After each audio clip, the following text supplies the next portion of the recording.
Fala pessoal, eu sou Joemi Brito, neuropediatra, e a gente vai dar continuidade às nossas aulas do curso de neuropediatria.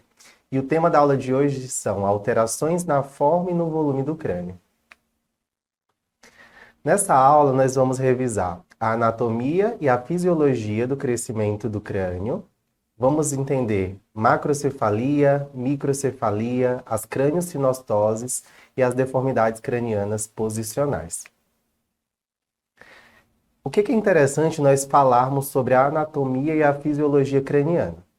É sabido que o cérebro de um bebê, ele vai pesar aproximadamente ali em torno de 400 gramas, e o cérebro de um adulto, ele vai estar em torno ali de 1,4 kg.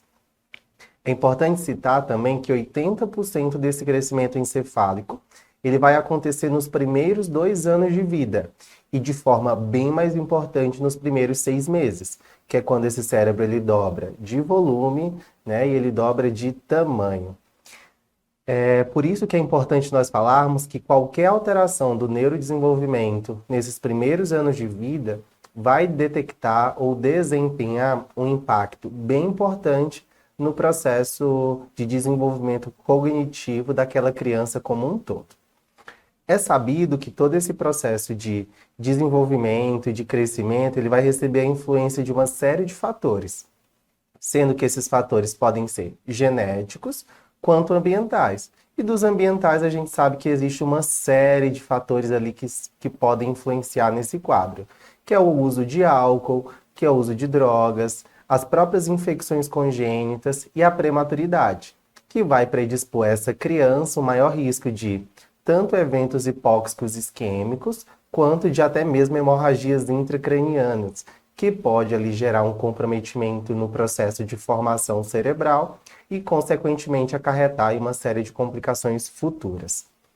É importante sabermos também que o crânio, ele é envolto, ele tem no seu interior uma série de estruturas, desde o parênquima encefálico até mesmo estruturas venosas, como o sangue e o líquor, que é o líquido céfalo-raquidiano. E lembrar que qualquer alteração em uma dessas estruturas vai acarretar em um processo de hipertensão intracraniana. Por isso a necessidade de se entender um pouco sobre a anatomia craniana, uma vez que, detectando através do exame físico algumas particularidades que nós vamos ver em seguida, a gente consegue, direta ou indiretamente, inferir que algo ali não está muito bom.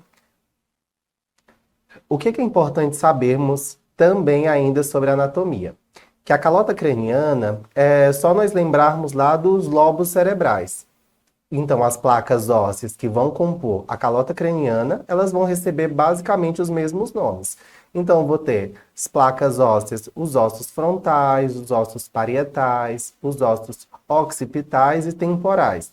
E entre essas áreas, entre essas placas ósseas, eu vou ter estruturas que vão apresentar uma baixa mobilidade, que são meio que articulações, podemos chamar assim. E de uma forma assim, bem mais formal, a gente chama de sindesmose, que são as fontanelas.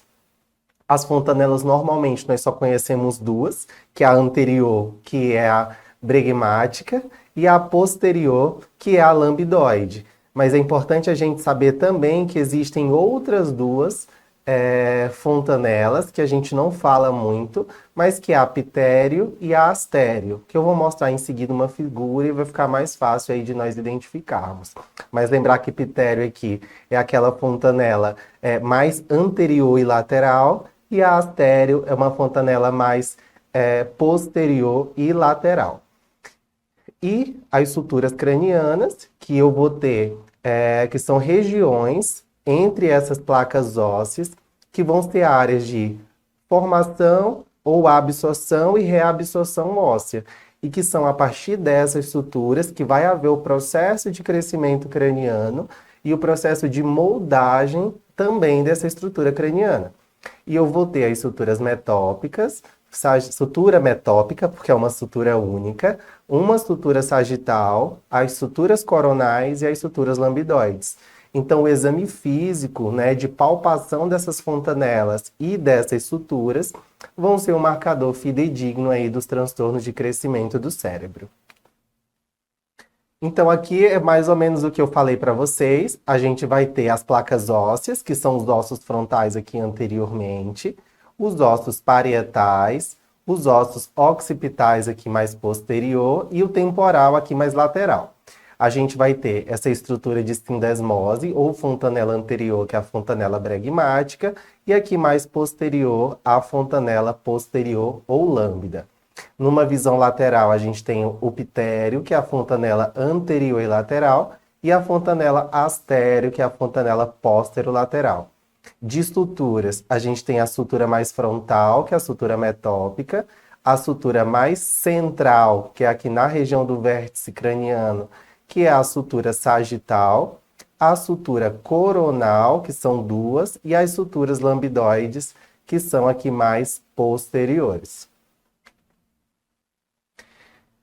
E é importante nós falarmos que o crescimento dos ossos, como eu falei, que vão estar relacionados à presença ainda das estruturas ósseas, eu vou ter que lembrar que o crescimento dos ossos do crânio, ele vai ocorrer em um sentido perpendicular ao da sutura. Ou seja, se eu tenho uma estrutura sagital, que é aquela estrutura mais do vértice, que é aquela estrutura mais central, o meu processo de formação óssea, ele vai se dar no sentido lateral. Então, se está no sentido horizontal, ela vai se dar perpendicular.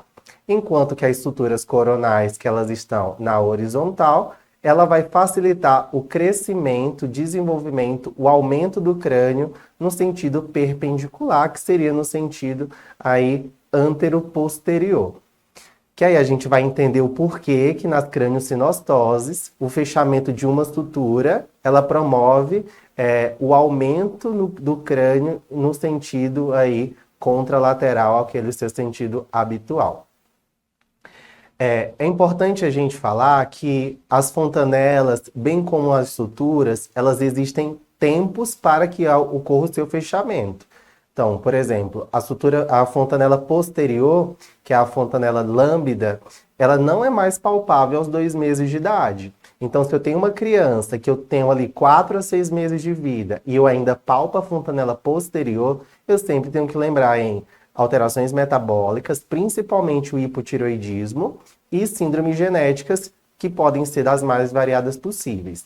A fontanela anterior, ela já vai apresentar uma variação um intervalo de tempo de fechamento um pouquinho maior, entre 4 e 24 meses. Mas normalmente a gente acaba associando ou atribuindo um valor ali de 12 a 18 meses, que é um período que a gente ainda percebe ou entende ali que a sua permanência ainda é esperada. E a sua palpação é muito importante porque como ela demora mais tempo para fechar, ela pode se abaular ou deprimir. E esse abaulamento ou depressão, ele vai me sugerir algumas complicações. Então, quando eu tenho um abaulamento de fontanelas, eu lembro de algo lá no crânio que está aumentando a pressão intracraniana. Ou uma hidrocefalia, ou um quadro infeccioso, como uma meningite, por exemplo. E quando eu tenho uma depressão dessa fontanela, eu sempre tenho que lembrar tanto dos quadros de desnutrição, quanto dos quadros aí de desidratação.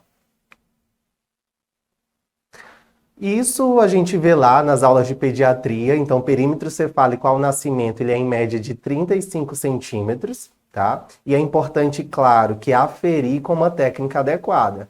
Então, eu vou usar uma fita métrica, que ela não estique, e eu vou passar essa aferição pela região da glabela, que é essa região aqui frontal, acima das sobrancelhas, e fazer uma aferição do perímetro da minha cabeça, passando pela protuberância occipital, tá?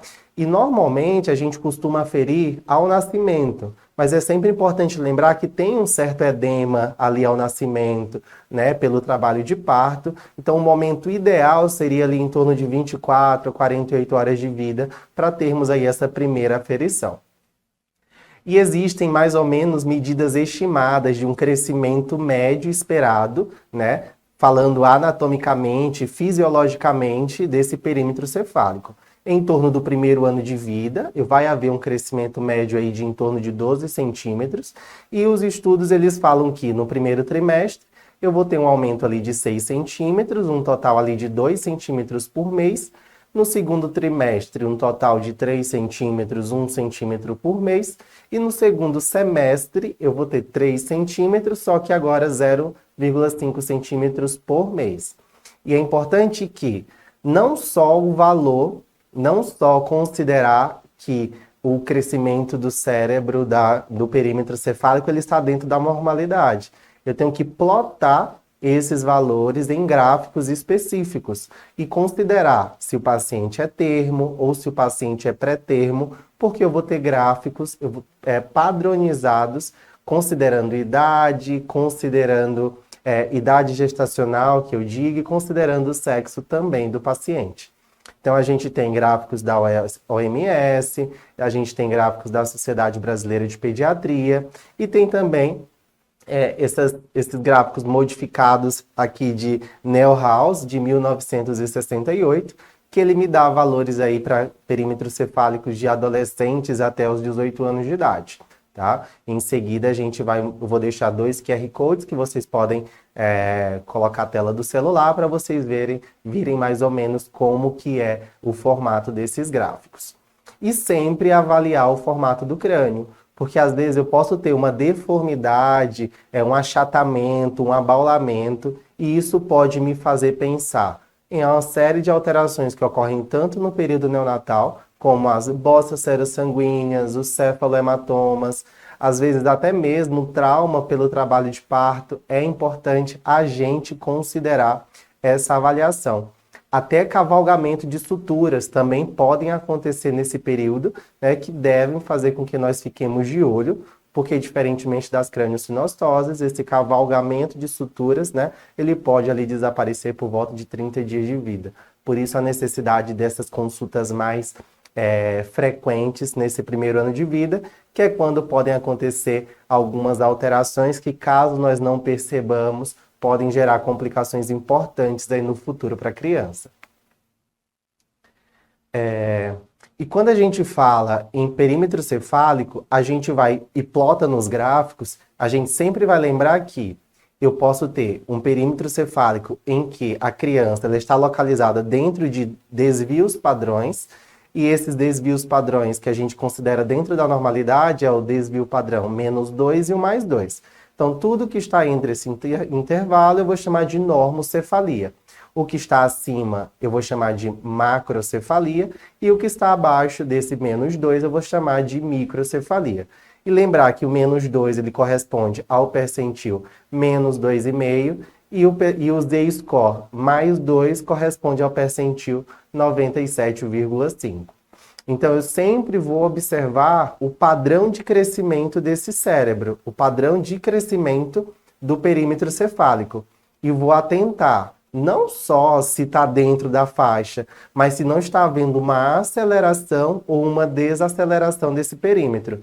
Vamos supor, por exemplo, que na primeira aferição o paciente está no percentil, no Z-score +1. Na segunda avaliação, ele está no Z-score 0. Ou seja, continuou dentro do que eu considero normal, mas ele fugiu daquela regularidade. Ou seja, ele seguia uma curva e ele desviou ou invadiu uma curva acima ou uma curva abaixo. Então, essas acelerações ou desacelerações bruscas devem nos motivar a tentar entender o que possa estar alterando ou ocasionando ali aquelas alterações. Então, desde o nascimento, se eu observo, né, que o paciente ele já tem uma macro ou uma microcefalia, eu posso talvez considerar que isso se deva a um processo congênito. E aqui é mais ou menos para exemplificar um pouquinho do que eu falei. Então, a aferição adequada do perímetro cefálico, então eu vou passar uma fita métrica que não estique na região da glabela, passando pela região occipital, que é a mais protuberante. Eu vou ter cuidado aí durante a aferição, tentar ver mais ou menos se não tem uma bossa, se não tem um cefalohematoma que me superestime esse perímetro cefálico. Por isso que eu falei que o ideal, às vezes, é tentar ver no segundo ou terceiro dia de vida a aferição. É, e dependendo dos valores que eu encontro, eu posso ter aí essas alterações, essas caracterizações. E aqui é um exemplo bem típico de uma microcefalia, que eles até colocam que abaixo do -2 eu chamo de microcefalia, do Z-score, e abaixo do Z-score -3, eles acabam caracterizando como se fosse uma microcefalia mais grave, indicando que quanto maior a microcefalia, maior os achados e os sinais de gravidade. E aqui são os QR Codes que eu disse para vocês, que estariam aqui na aula para vocês escanearem no celular e conseguirem avaliar depois. Então a gente vai para a primeira questão, agora dessa primeira parte da aula, da USP. Então, o perímetro cefálico ele aumenta no primeiro trimestre de vida na criança ígida nascida a termo em centímetros por mês. Então a gente viu, né, que no primeiro trimestre a gente tem uma presença de um aumento de 6 centímetros, que seriam 2 centímetros por mês. 1 centímetro é ali no segundo trimestre, 1 centímetro por mês, e no segundo semestre ali meio centímetro por mês, por isso que a resposta aqui é a letra D. Falando agora da macrocefalia. Então, a macrocefalia é definida, né, como uma condição na qual o perímetro cefálico ele é superior a 2 desvios padrões, acima da média para a idade e sexo. É importante a gente ter em mente que a macrocefalia ela pode ter algumas causas. Ou uma macrocefalia megalencefálica, em que eu vou ter o aumento do volume do encéfalo como causador do aumento do perímetro cefálico, levando à macrocefalia, em que ela pode ser decorrente ou alterações anatômicas, em que eu tenho um aumento tanto do número quanto do tamanho ali das células neuronais, sem a evidência de uma encefalopatia aguda associada. É importante que nesses pacientes eles costumam ter o perímetro cefálico já aumentado desde o nascimento e costumam seguir ali durante a avaliação com o perímetro cefálico dentro, seguindo uma curva, né, adequada, né, quando eu ploto ali no gráfico.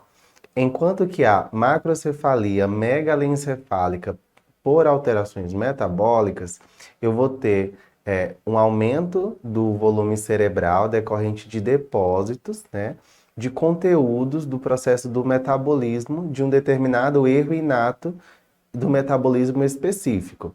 Lembrando que o paciente, ao nascer, ele pode ter um perímetro cefálico ainda dentro da normalidade, mas que com o passar do tempo, com o aumento desses depósitos, ocorre uma aceleração desse perímetro cefálico e, consequentemente, associado a isso, eu posso ter regressão do desenvolvimento, né? Eu posso ter sinais de hipertensão intracraniana, um comprometimento cognitivo, crises epilépticas e até mesmo alterações em relação à questão motora, com sinais de espasticidade.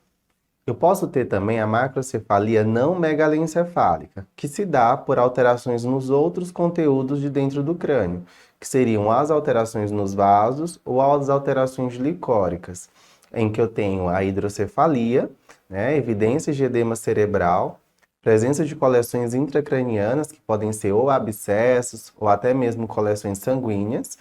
Tumores cerebrais, eles podem aumentar a pressão intracraniana e causar o aumento do perímetro cefálico, e o próprio espessamento ósseo, decorrente de raquitismo, osteopetrose e até mesmo anemias mais crônicas. O que é importante destacarmos aqui? O alargamento idiopático benigno do espaço subaracnoide frontal. É um nome bem grande, mas o que isso significa? Significa que algumas crianças, né, normalmente ali até os 2 anos de vida, elas podem ter o espaço subaracnoide, que é um espaço que contém, né, o líquido céfalo-raquidiano. O nosso cérebro ele tem meninges, dura mater, aracnoide e pia mater, e esse espaço é justamente entre a aracnoide e a pia mater. E a pia mater, ela entra lá nas circunvoluções cerebrais.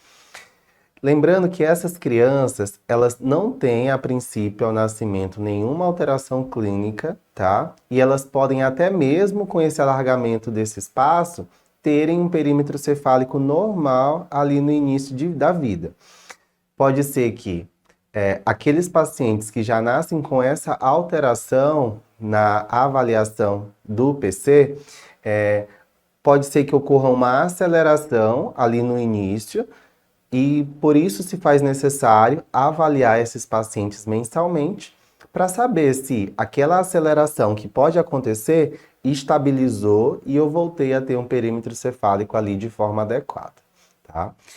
No entanto, é importante nesses casos também eu avaliar o perímetro cefálico dos pais. Por quê? Porque pode haver uma provável relação familiar com herança autossômica dominante, e quando isso acontece, eu lembro principalmente que é mais comum em meninos, numa proporção de 4:1. Normalmente não costumo ter muitas complicações. Esse alargamento, esse espaço subaracnoide alargado, ele costuma às vezes involuir e se resolver ali nos primeiros 2 anos de vida, tá? Normalmente exames de imagem, ultrassom transfontanela ali pode ser suficientemente útil para descartar algumas alterações, mas caso eu tenha dúvidas, eu posso me valer de outros exames de imagem, tá? E aqui é um exemplo para exemplificar para vocês, é uma tomografia de um paciente de 2 anos de idade, em que a gente vê aqui, ó, esse espaço, parece até um cérebro mais atrofiado, né? Mas normalmente eu tenho essas circunvoluções, que são esses sulcos cerebrais, que dá essa impressão de atrofia cerebral, mas você vê que tem esse mais escuro aqui, né? Essa alteração bem compatível com líquor, né? Que é o mesmo cor que a gente vê aqui dentro dos ventrículos. Então, isso é o alargamento do espaço subaracnoide frontal, que é mais ou menos nessa região frontal aqui, pegando um pouquinho da temporal também. Isso é para quando vocês baterem um olho, não associarem que pode ser apenas uma atrofia, um comprometimento cerebral, mas lembrar que pode ser algo benigno em uma criança aí que a princípio não vai ter nenhuma complicação tão importante. E falando de macrocefalia, bem como uma série de outras avaliações neurológicas do paciente, né, pediátrico, a gente sempre vai partir do princípio, que é onde vai dar muita informação para a gente, que é a anamnese, o exame físico completo e avaliar os pais. Então, às vezes, eu vou ter que aferir o perímetro cefálico dos pais também, porque eles podem ter uma macrocefalia que a princípio ninguém viu e aquela macrocefalia do paciente ser apenas uma variação familiar. Mas se eu não encontro, ou mesmo que eu encontre algum motivo para aquelas alterações, um antecedente gestacional digno de nota, um antecedente perinatal ali digno de nota, eu vou buscar a realização de exames de neuroimagem, como ultrassom transfontanela, que a gente costuma recomendar ali até pelo menos os 2 anos de idade, que ele, apesar de ser operador dependente, não emite radiação, é de difícil acesso, mas é um exame ali que costuma trazer muitas informações para a gente. Depois dele aí, como método padrão ouro ou preferencial para uma avaliação inicial, a gente tem a ressonância de encéfalo, mas a gente sabe aí também que a tomografia de crânio mesmo com a sua alta taxa de radiação, é o que a gente mais comumente vai ter acesso aí na nossa rotina diária. De análise genética é importante sempre. Quando eu tenho uma macrocefalia e eu tenho ou alguns sinais dismórficos, ou uma baixa estatura, ou um nanismo, ou uma face mais alongada, ou eu tenho alguma deficiência intelectual, tenho algo que me faça pensar que ele possa ter alguma alteração genética ou alguma história familiar digna de nota, eu sempre vou tentar avaliar para ver se aquele paciente não tem nenhum comprometimento ou nenhuma alteração genética que chame a atenção.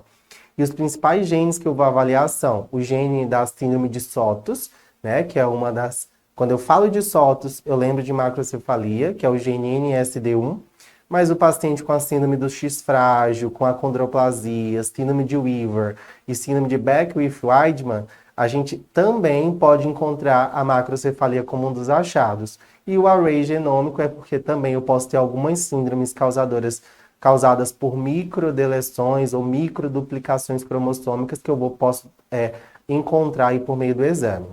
E os ácidos orgânicos na urina e o perfil sérico das acetilcarnitinas, né, eu vou tentar realizar quando eu pensar ali em uma megalencefalia de causa metabólica, que no caso seria um tipo de erro inato do metabolismo. Então, questão da Unifesp de 2022, quais das síndromes genéticas abaixo tem a macrocefalia como um achado clínico característico. E agora está muito fácil, porque eu acabei de falar, síndrome de Sotos, tá? É a principal causa, a principal associação de macrocefalia na infância, né? Que é uma causa genética. A síndrome de Cornelia-de Lange é um paciente que ele vai ter, que pode ter causa autossômica dominante ou ligada ao X. O paciente ele vai ter achados ou sinais dismórficos bem característicos, como fusão de sobrancelhas, que é um achado bem clássico deles.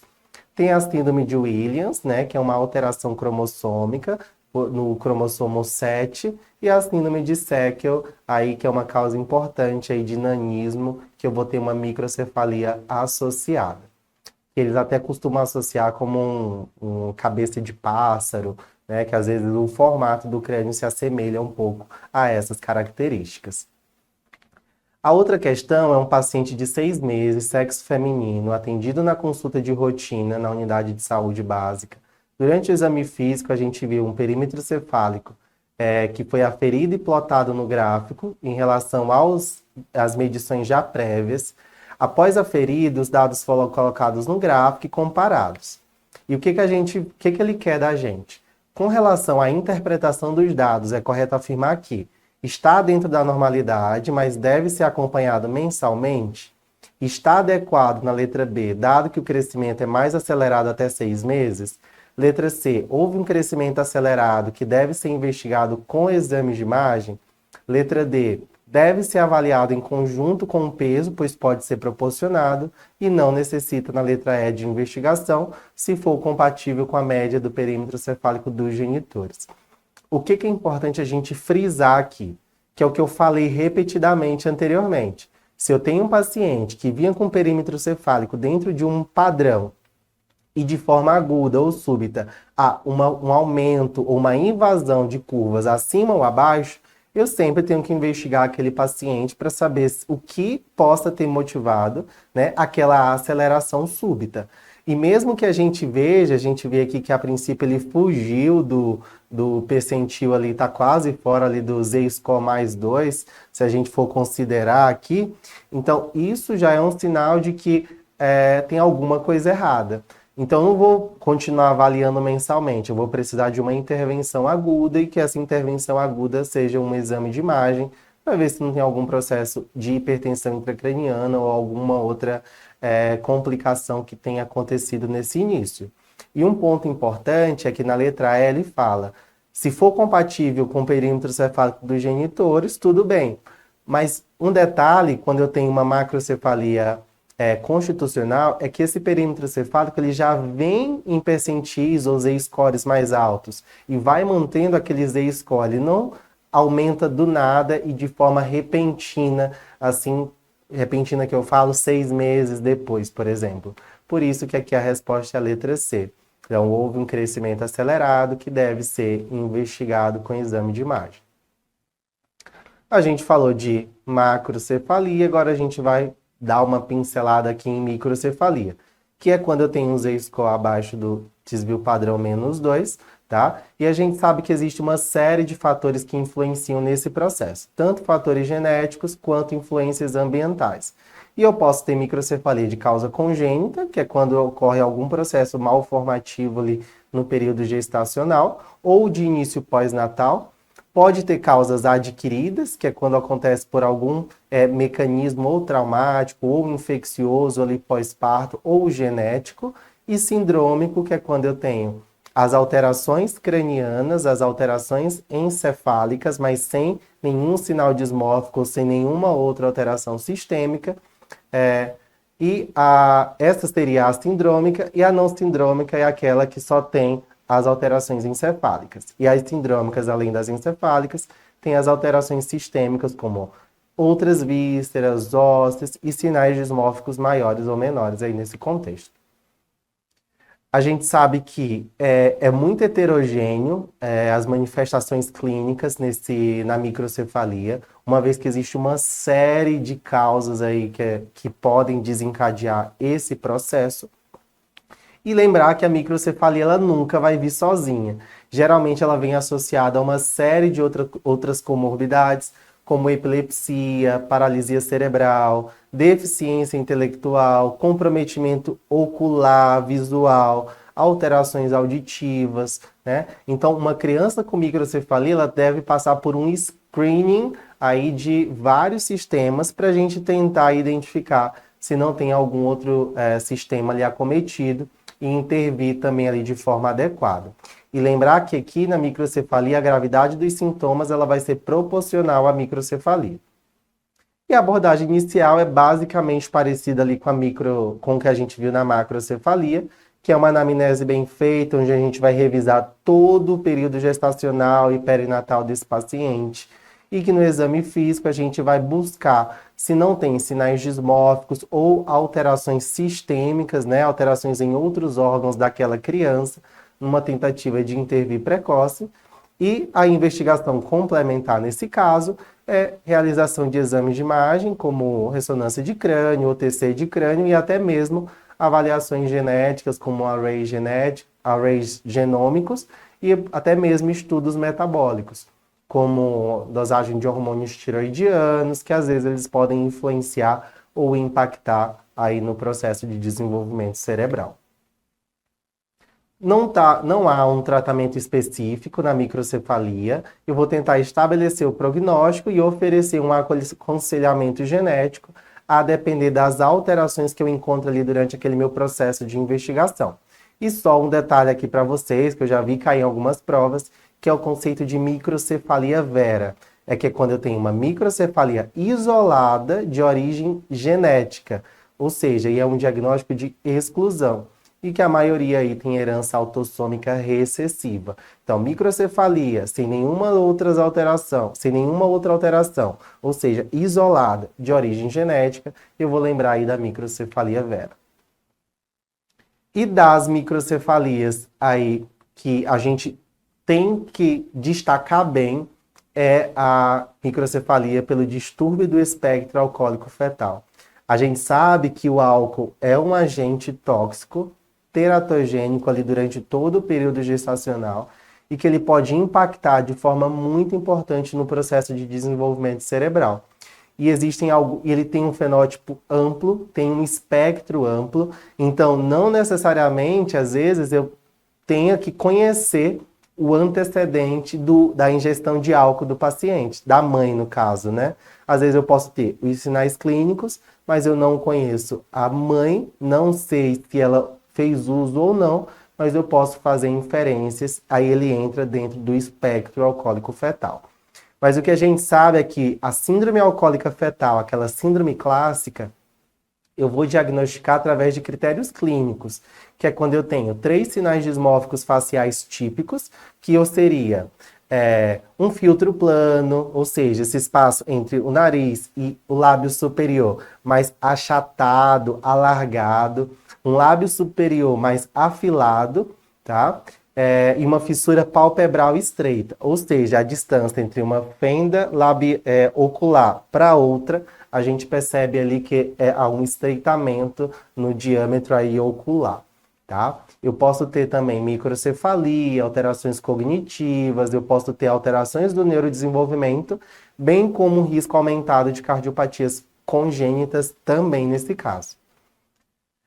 Lembrar que na microcefalia a gente nunca pode deixar de falar das infecções congênitas, e a gente sabe aqui que o citomegalovírus e o vírus Zika, eles vão ter um impacto muito importante nesse contexto. Lembrar que no citomegalovírus eu vou ter uma surdez neurosensorial e calcificações periventriculares, e na Zika eu vou ter calcificações grosseiras, corticais e subcorticais, uma artrogripose, que seria um encurtamento ou uma alteração nesse processo dos membros, né? Membros mais tortuosos, né? Devido ao processo de formação no período de desenvolvimento gestacional. Vou ter microftalmia, alterações coreo-retinianas e uma prega redundante aí no couro cabeludo. E aqui tem outras causas, né, de microcefalia que eu acho que vale a pena vocês darem uma olhada, mas para destacar a gente tem, né, a síndrome do 5P, que é a síndrome de cri do chá ou síndrome do miado do gato, a síndrome de Williams, A síndrome de Rett, que é uma encefalopatia do desenvolvimento, em que o paciente tem uma regressão e que o paciente vai ter uma estereotipia manual, que é bem característico.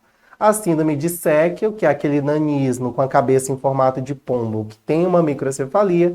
E a síndrome de Angelman, que também é um achado que pode-se, durante a avaliação clínica, observar uma microcefalia associada.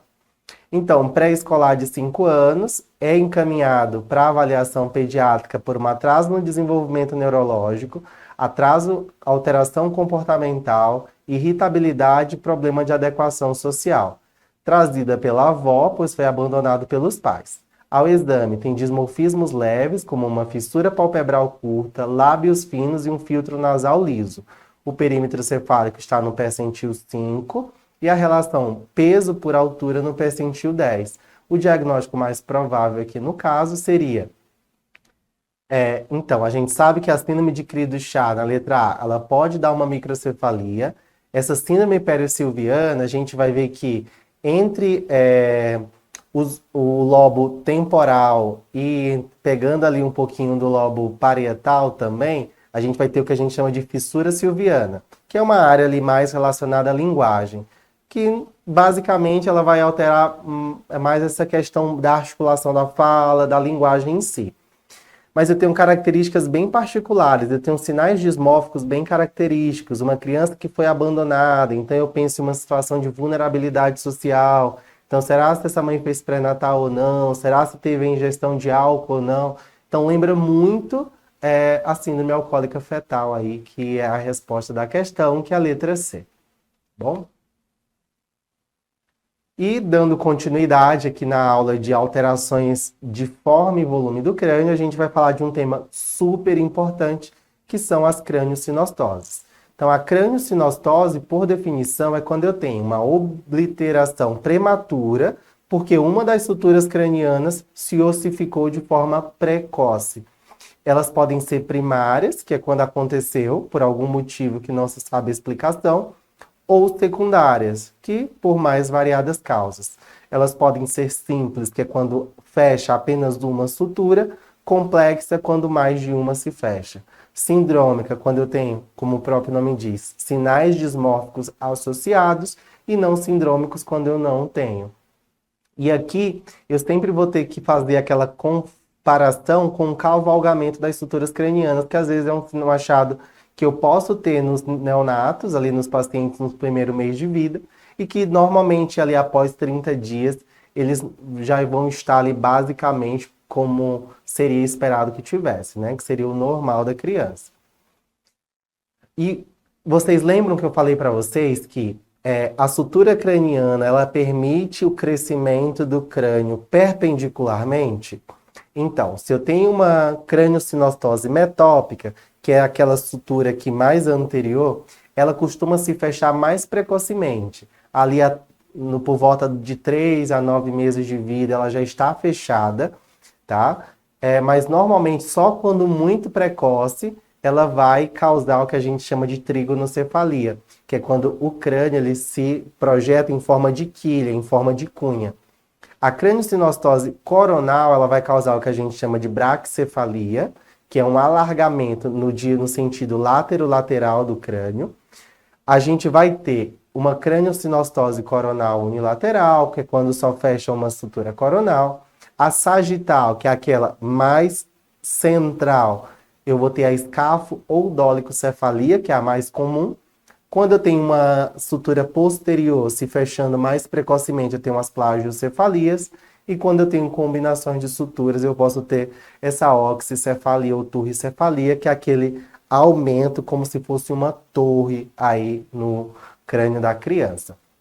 Mas para ficar bem mais fácil aqui para vocês, então aqui ó, a gente tem um cérebro, um crânio normal, com a fontanela anterior aberta, sutura metópica, suturas coronais, sutura sagital e suturas lambidoides.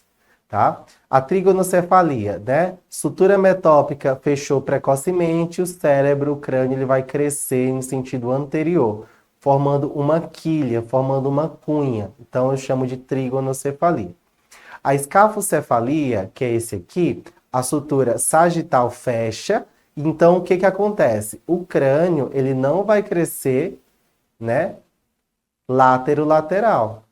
O que vai crescer o crânio é a sutura coronal, que permite que o crânio cresça perpendicular, que é no sentido antero-posterior. Por isso que o fechamento da sutura sagital, ele causa uma escafocefalia ou dolicocefalia, ou seja, um aumento do crânio no sentido antero-posterior.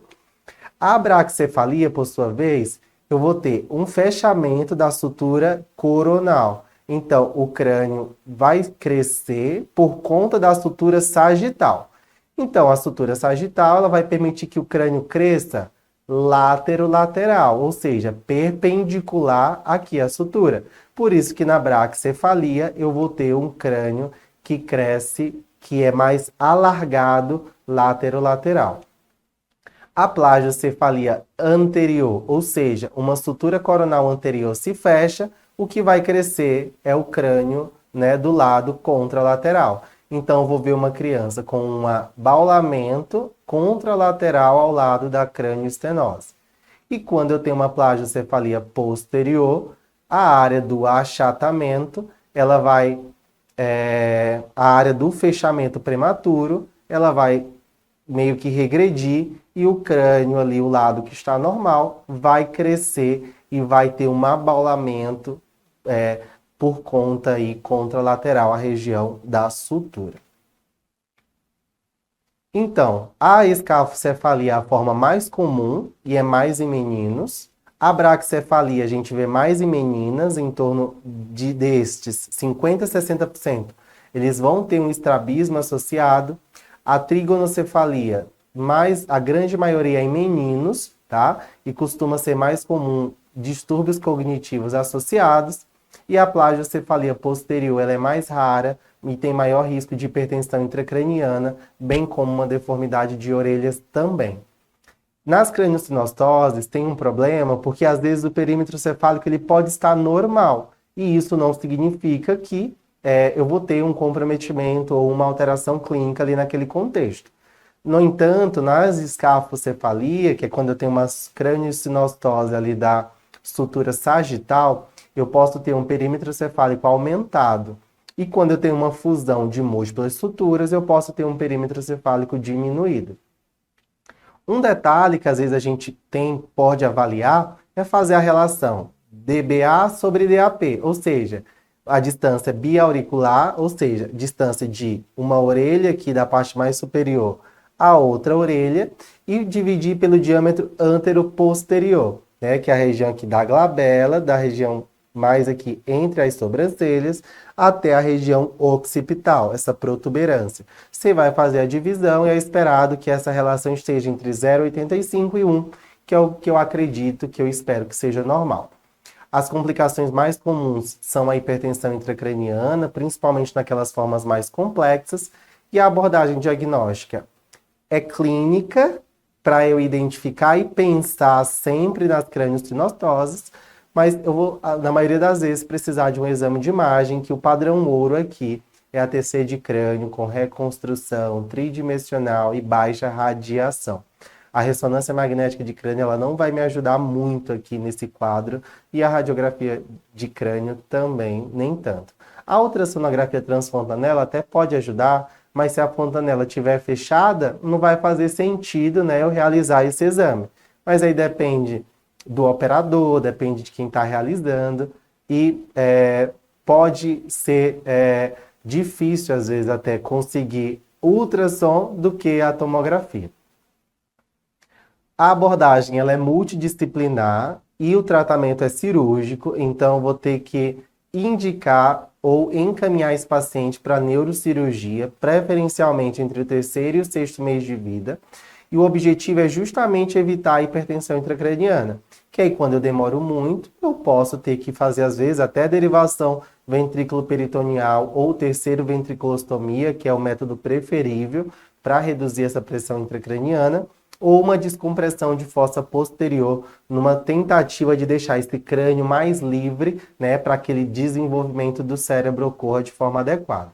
E das formas sindrômicas, a gente sabe que existem um compêndio gigante, mas as mais comuns são síndrome de Cruzon, síndrome de Apert, síndrome de Pfeiffer, síndrome de Sartre-Schotzen e a síndrome de Muench, tá? Então, esses são nomes que vocês precisam gravar para vocês lembrarem das craniosinostoses complexas, né? Complexas e, por sua vez, sindrômicas, que na grande maioria das vezes aí necessitam dessa cirurgia de forma precoce para evitar a hipertensão intracraniana como complicação.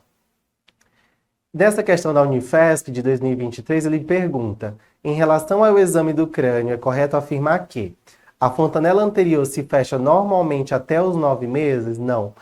Pode se fechar entre 4 a 24 meses. A escafocefalia ocorre pelo fechamento precoce da sutura sagital? Correto. Tá? Então, letra C. Nos primeiros 3 meses de vida, o perímetro cefálico cresce em média 1 centímetro por mês? Não. Cresce 2 centímetros por mês. A plagiocefalia anterior ocorre pelo fechamento precoce da sutura metópica? Não. Fechamento precoce da sutura metópica causa a trigonocefalia. A plagiocefalia anterior vai ser decorrente do fechamento precoce de uma sutura coronal, tá? Letra B é a resposta correta. E as deformidades cranianas posicionais, a gente está chegando ao fim, então respira, dá uma aliviada, porque esse tema é muito importante, cai muito em prova e com certeza você já deve ter visto na tua prática clínica uma mãe ou um pai chegar dizendo que a cabeça da criança está achatada e você não saber às vezes o que fazer. Mas me acompanha aqui que eu vou te explicar deformidades cranianas posicionais. O que eu tenho que fazer? Existem 2 tipos, que é a braquicefalia ou a plagiocefalia posterior, que ela é decorrente de forças externas, ou seja, ficou muito tempo deitado ou ficou internado muito tempo na mesma posição. O próprio Back to Sleep, que é a campanha da Academia Americana de Pediatria para prevenir o risco de morte súbita, né, faz com que as crianças permaneçam mais tempo nessa posição, além de fatores maternos, perinatais e pós-natais, que acabam por essas alterações de forças externas, gerando esse achatamento, que pode ser dos 2 lados, que gera a braquicefalia, ou apenas de um lado, que é a plagiocefalia posterior. E normalmente vai aparecer ali por volta dos 4 meses de vida.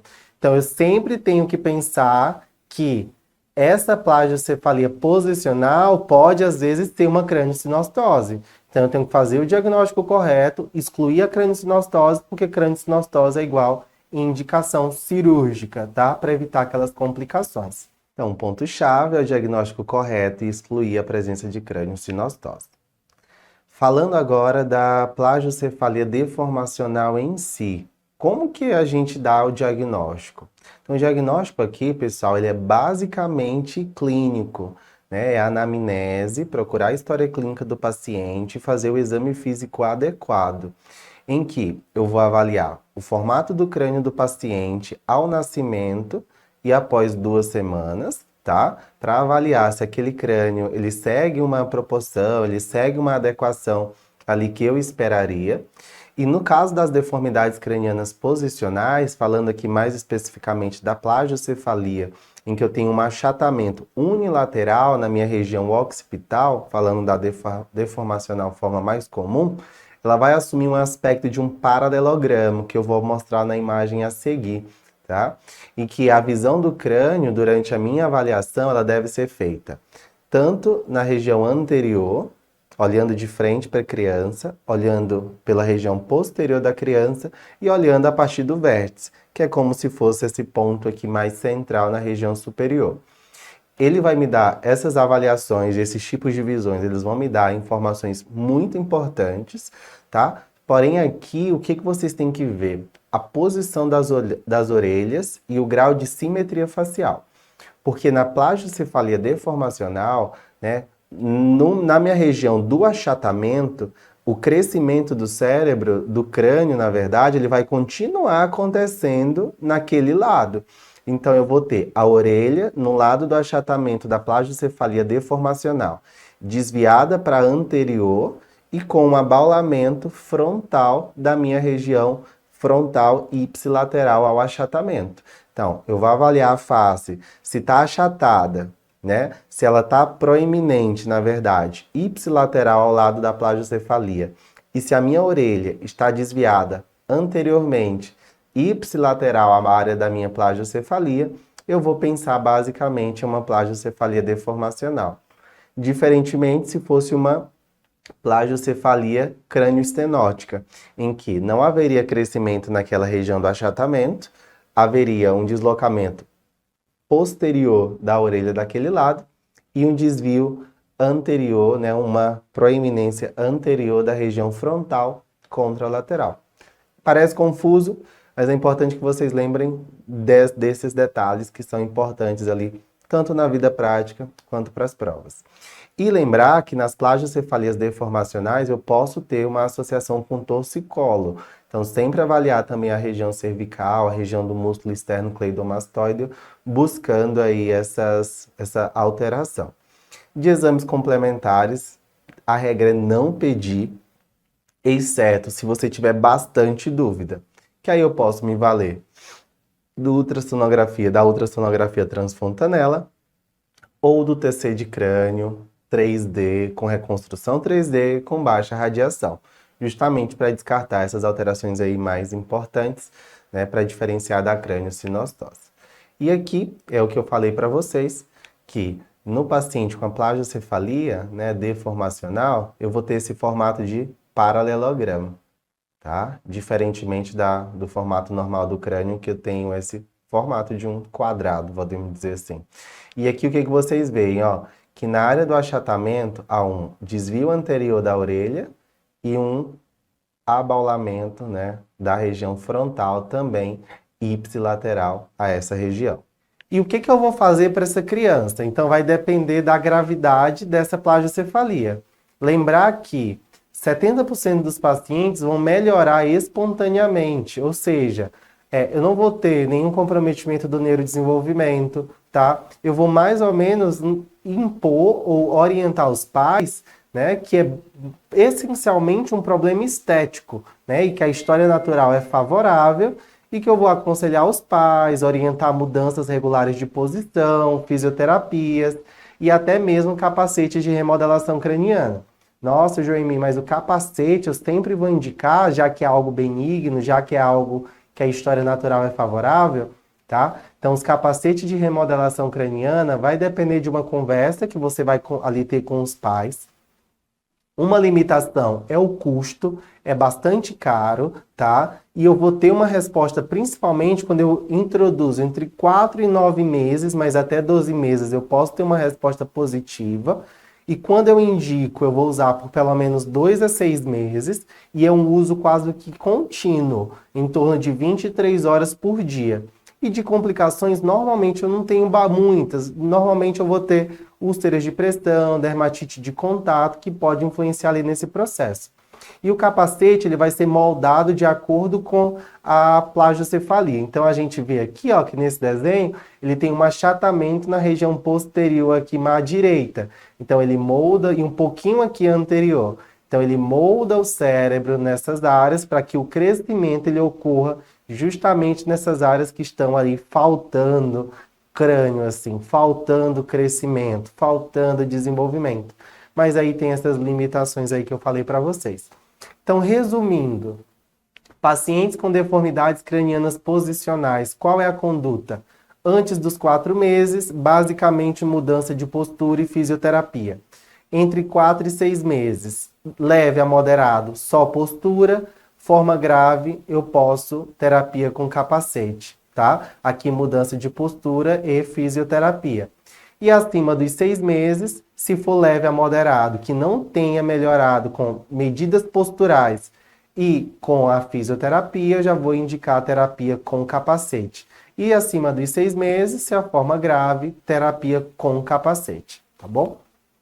Então, para a gente finalizar essa parte, tem uma questão aqui do Einstein de 2024.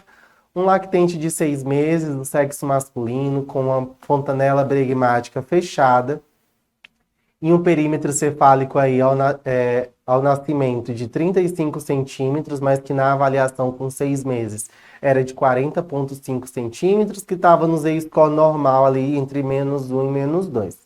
No exame tinha um bom estado geral, fixava o olhar, sustentava a cabeça, movimentava-se ativamente, elevava-se a parte superior do tronco e cabeça, levava as mãos à boca, sorria e dava mostras de prazer, desconforto e sentava com apoio. Não pegava objetos oferecidos e não rolava, e já vocalizava e não apresentava balbucios. Então a gente vê que é uma criança de 6 meses, que nasceu com 35 centímetros de perímetro cefálico. Então, com 6 meses, eu esperaria um crescimento do perímetro cefálico aí de 9 centímetros. Se a gente for ver, o ideal seria que ele tivesse com um PC aí de 44 centímetros, só que tem um perímetro cefálico de 40,5 aí, que é o que chama a atenção. A fontanela bregmática, que é a fontanela anterior, já está fechada.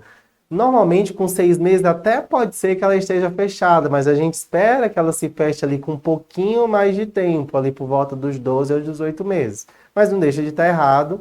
O fato de estar fechada, a gente vai avaliar o contexto como um todo, e a gente percebe que tem algumas alterações aí que devem chamar a atenção.